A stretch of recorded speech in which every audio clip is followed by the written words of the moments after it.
ጠዋት ከአልጋችሁ ስትነሱ ሰውነታችሁ የእርጅና መጋዘን ይመስል መገጣጠሚያዎቻችሁ እንግዳ የሆኑ ድምፆችን ያወጣሉ። ጣቶቻችሁ ተገትረው እናም ደንዝዘው ዕለታዊ ስራችሁን ለመጀመርስ ተቸግራችኋል?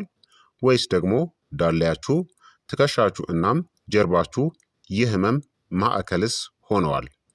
ግን እስኪ አስቡት፣ ለዚህ ስቃይ የምትፈልጉት እውነተኛ እፎይታ ያለው በፋርማሲ በክኒን ሳይሆን በምግባችሁ ላይ ቢሆንስ? አዎ እውነታው ይሄ ነው።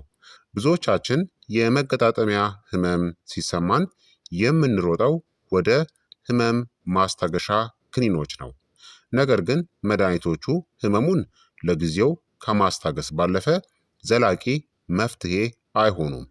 እንዲያውም የጎንዮሽ ጉዳትም ሊኖራቸው ይችላል። ታዲያ መፍትሄው ምንድን ነው? ሳይንቲስቶች አዲስ ነገርን ደርሰውበታል። በየቀኑ የምንመገበው ምግብ ወይም በሰውነታችን ውስጥ ህመምን ያባብሳል ወይ ደግሞ እንደ ተፈጥሯዊ ጋሻ ሆኖ ህመሙን ያጠፈዋል። የተወሰኑ ምግቦች ብግነት ወይም ደግሞ ኢንፍላሜሽንን ከጅምሩ የሚያጠፉ፣ ለስላሳ አጥንትን ካርቲሌጅን የሚጠግኑ እናም መገጣጠሚያን እንደ አዲስ የሚያድሱ ድንቅ ንጥረ ነገሮች አሏቸው። ዛሬ በሳይንስ የተደገፉ እናም የመገጣጠሚያ ህመምን በተፈጥሮ የሚከላከሉ 7 አስደናቂ ምግቦችን አንድ በአንድ እንመለከታለን። በተለይ ቁጥር 7 ላይ የምናየው ምግብ በምድር ላይ ካሉ ጸረ ብግነት ወይም አንቲ ኢንፍላማቶሪ ምግቦች ሁሉ ቁንጮ እናም አስገራሚ ነው። ታዲያ እሱ ምን ይሆን? እንዳያመልጣችሁ አብረን እንየው። ከመጀመራችን በፊት ታዲያ እንኳን ወደ ቻናሌ በደህና መጣችሁ። በሳይንስ የተደገፉ ቀላል የሆኑ የጤና ምክሮችን ከወደዳችሁ ላይክ፣ ሰብስክራይብ እንዲሁም ይህንን ቪዲዮ ሼር በማድረግ ለሌሎችም አስተምሩ። ጥያቄያችሁን በኮመንት ላይ አስፍሩልኝ፣ እመልስላችኋለሁኝ። ሰብስክራይብ ካደረጋችሁ ቀጥታ ወደ ሚስጥሩ እንግባ። ማወቅ ያለባችሁ ምንድን ነው? ምንም አይነት ምግብ የአርትራይተስ በሽታን በተአምር ሊፈውስ ወይም ህመምን በአንድ ጀንበር ውስጥ ሊያስወግድ ባይችልም ትክክለኛ ምግቦችን በቋሚነት መመገብ በጊዜ ሂደት መገጣጠሚያዎቻችንን የበለጠ ጠንካራ፣ ተለዋዋጭናም ህመም የበረደላቸው እንዲሆኑ ሊረዳ ይችላል። ታዲያ የመገጣጠሚያ ህመምን በተፈጥሮ የሚከላከሉ 7 አስደናቂ ምግቦችን እንመልከት። አንደኛ፣ የስብ ይዘት ያላቸው አሳዎች ናቸው። እንደ ሳልመን፣ ሰርዲን፣ ማካሬል እናም ትራውት። እነዚህ አሳዎች በሰውነት ውስጥ ብግነትን ለመቀነስ በሚረዱ ጤናማ ስቦች ማለትም በኦሜጋ 3 ፋቲ አሲድ የተሞሉ ናቸው። ብዙ የመገጣጠሚያ ህመም አይነቶች ከከባድ ወይም ከረጅም ጊዜ ብግነት ጋር የተያያዙ ናቸው።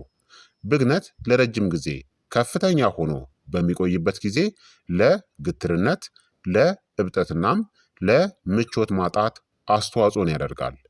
ኦሜጋ ስሬዎች የብግነት ሂደቶችን ለማረጋጋት ይረዳሉ። እንዲሁም የመገጣጠሚያዎች ህመም ስሜትንናም የጠዋት ግትርነትንም ሊቀንሱ ይችላሉ። እነዚህ ስብነት ያላቸው አሳዎች ለመገጣጠሚያዎች ያላቸው ጥቅሞችም ብግነት ወይም ደግሞ ኢንፍላሜሽንን ለመቀነስ ይረዳሉ። የመገጣጠሚያዎች ጥንካሬን ወይም ግትርነትን ይቀንሳሉ።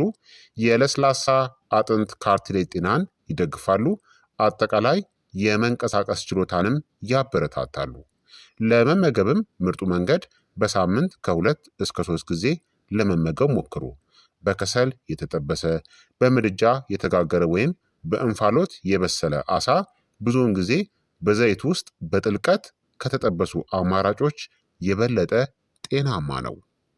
ሁለተኛው እርድ ነው። ይህ ደማቅ ቢጫ ቅመም በባህላዊ ሕክምና ውስጥ ለዘመናት ጥቅም ላይ ውሏል። የእሱ ምስጢራዊ መሳሪያ ኩርኩሚን የተባለ ውህድ ነው። ኩርኩሚን ተመራማሪዎች ለመገጣጠሚያ ጤና በሰፊው ያጠኑት ጠንካራ ጸረ ብግነት ባህሪያት አሉት።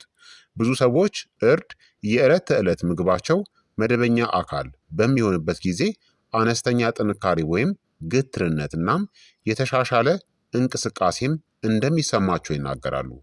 እርድ ታዲያ ለመገጣጠሚያ ያለው ጥቅምም ብግነትን ለመቀነስ ይረዳል። የመገጣጠሚያዎችን አለመመቸትን ያቃልላል።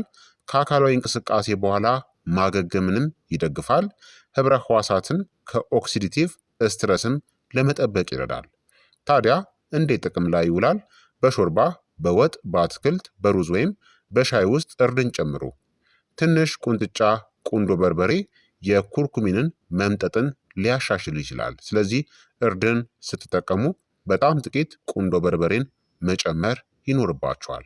አለበለዛ ያለ ቁንዶ በርበሬ በእርድ ውስጥ የሚገኘው ኩርኩሚን ጥቅም ላይሰጠን ይችላል። ሶስተኛ የቤሪ ፍሬዎች ናቸው።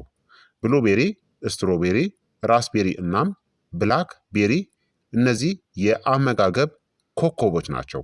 ሴሎችን በፍሪ ራዲካልስ ከሚመጣ ጉዳት ለመጠበቅ በሚረዱ አንቲኦክሲዳንቶች የታጨቁ ናቸው። የኦክሲዲቲቭ ስትረስ ብግነትን ሊያባብስናም በጊዜ ሂደት ለመገጣጠሚያ ችግሮች አስተዋጽኦን ሊያደርግ ይችላል። የቤሪ ፍሬዎች ለመገጣጠሚያዎች ያላቸው ጥቅሞችም በአንቲኦክሲዳንቶች የበለጸጉ ናቸው። ብግነትን ለመዋጋት ይረዳሉ። ጤናማ እርጅናን ይደግፋሉ። የህብረ ህዋሳትን መጎዳትም ይቀንሳሉ። ለመመገብም ምርጡ መንገድ ትኩስ ወይም ደግሞ በበረዶ የቀዘቀዙ የቤሪ ፍሬዎች ሁለቱም በጥሩ ሁኔታ ይሰራሉ። በአጃ ወይም በኦትሜል፣ በእርጎ፣ በስሙዚ ውስጥ ጨምራችሁ ወይም እንደ መክሰስ እንዲሁ መመገብ ትችላላችሁ። አራተኛ ኤክስትራ ቨርጂን ኦሊቭ ኦይል ነው። ኤክስትራ ቨርጂን ኦሊቭ ኦይል በዓለም ላይ ካሉት በጣም ጤናማ የአመጋገብ ዘይቤዎች አንዱ የሆነው የሜዲትራኒያን የአመጋገብ ማዕዘን አካል ነው። ብግነትን ለመቋቋም የሚረዱ ጤናማ ስቦችን እናም የተፈጥሮ ውህዶችንም ይዟል። ኦሊዮካንታል የተባለ አንድ ውህድ ተመራማሪዎች ብዙውን ጊዜ ከተወሰኑ የህመም ማስታገሻ መድኃኒቶች ጋር የሚያነጻጽሩት የጸረ ብግነት ውጤት አለው። ምንም እንኳን በጣም ቀላል ቢሆንም ለመገጣጠሚያዎች ያላቸው ጥቅሞቹም ብግነትን ለመቀነስ ይረዳሉ። ጤናማ የደም ዝውውርን ይደግፋል። የለስላሳ አጥንትን ካርቲሌጅንም ሊጠብቅ ይችላል። የልብ ጤናንም ይደግፋል። ታዲያ እንዴት ጥቅም ላይ ይውላል? በሰላጣዎች፣ በአትክልቶችና በበሰሉ ምግቦች ላይ ኤክስትራ ቨርጂን ኦሊቭ ኦይልን ተጠቀሙ። ከመጠን በላይ ማሞቅን አስወግዱ፣ ጥቅሙ ስለሚጠፋ። አምስተኛ ቅጠላቅጠል አትክልቶች ናቸው። እንደ ስፒናች፣ ኬል፣ ኮላርድ ግሪንስ፣ ቆስጣ እናም ሌሎች ቅጠላቅጠሎች በቫይታሚኖች፣ በሚኒራሎች እናም በአንቲኦክሲዳንቶችም የተሞሉ ናቸው። እነዚህ ንጥረ ነገሮች ጤናማ አጥንቶችንናም ተያያዥ ህብረ ህዋሳትንም ለመደገፍ ይረዳሉ። በተጨማሪም በአጥንትና በመገጣጠሚያዊ ጤና ላይ ትልቅ ሚናን በሚጫወተው በቫይታሚን ኬም የበለጸጉ ናቸው።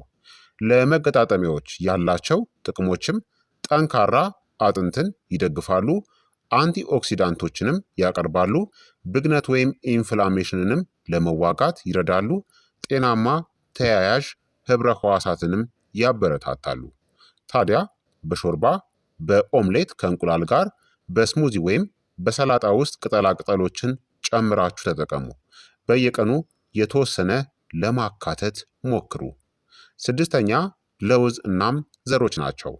ለውዝ እንደ አልመንድ፣ ዋልነት፣ ቺያሲድ፣ ተልባ እናም የዱባ ፍሬ ትልቅ ጥቅም ያላቸው ጥቃቅን ምግቦች ናቸው።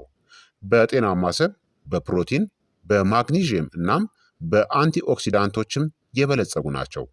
ዋልነትናም ተልባ በተለይ በእጽዋት ላይ የተመሰረቱ የኦሜጋ ስሪ ስቦችን ስለሚይዙ የሚጠቀሱ ናቸው።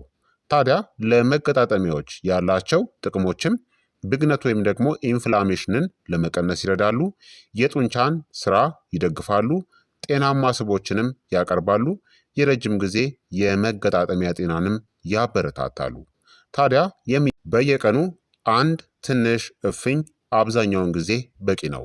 ለውዝ ከፍተኛ ካሎሪ ስላለው ልከኝነት ወይም መጠን አስፈላጊ መሆኑን አስታውሱ። ሰባተኛ ዝንጅብል ነው። ዝንጅብል ለሺህ ዓመታት እንደ ቅመም እናም እንደ ተፈጥሯዊ መፍትሄ ጥቅም ላይ ውሏል። ጠንካራ ጸረ ብግነትናም የአንቲኦክሲዳንት ተጽዕኖ ያላቸው ጂንጀሮልስ የተባሉ ውህዶችንም ይዟል። ብዙ ሰዎች ከታመሙ መገጣጠሚያዎችናም ጡንቻዎች ጋር ተያይዞ የሚመጣውን ምቾት ማጣትን ለማስታገስ ዝንጅብልን ይጠቀማሉ። ለመገጣጠሚያዎች ያላቸው ጥቅሞችም ብግነት ወይም ደግሞ ኢንፍላሜሽንን ለመዋጋት ይረዳሉ፣ የመንቀሳቀስ ችሎታንም ይደግፋሉ፣ ግትርነትንም ሊቀንስ ይችላል፣ አጠቃላይ ጤናንም ያበረታታል። ለመጠቀምም ምርጥ መንገዶች ትኩስ የዝንጅብል ሻይን በጥብስ ምግቦች ላይ መጨመር፣ በስሙዚ ውስጥ መቀላቀል፣ በሾርባ እናም በወጦች ውስጥ መጠቀም ያስፈልጋል። አዘውትሮ ትንሽ መጠን እንኳን መጠቀም እጅግ ጠቃሚ ነው። ታዲያ በተጨማሪም የመገጣጠሚያ ህመምን ሊያባብሱ የሚችሉ ምግቦችን ደግሞ ማስወገድ ያስፈልጋል። አንዳንድ ምግቦች መገጣጠሚያዎችን የሚረዱ ቢሆንም ሌሎች ደግሞ ብግነት ወይም ደግሞ ኢንፍላሜሽንን ሊጨምሩ ይችላሉ። ያ ማለት ህመሙን ያባብሳሉ ማለት ነው። ስለዚህ እነዚህን ለመገደብ ሞክሩ። የስኳር መጠጦችን፣ ከመጠን በላይ ጣፋጮችን፣ በጣም የተቀነባበሩ ምግቦችን፣ ከመጠን በላይ ፈጣን ምግቦችን፣ የተቀነባበሩ ስጋዎችንና ከመጠን በላይ አልኮልን፣ እነዚህን ምግቦች በጤናማ አማራጮች መተካት መገጣጠሚያዎቻችሁ በጊዜ ሂደት የተሻለ ስሜት እንዲሰማቸው ይረዳል። በአጠቃላይ በመገጣጠሚያ ህመም እየተሰቃያችሁ ከሆነ ይህንን አስታውሱ።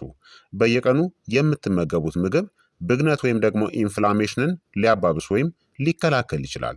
ምንም አይነት ነጠላ ምግብ ተአምራዊ ፈውስ አይደለም፣ ነገር ግን አንድ ላይ ሆነው ጤናማ እናም ጠንካራ መገጣጠሚያዎችን የሚደግፍ ኃይለኛ ጸረ ብግነት አመጋገብን ይፈጥራሉ።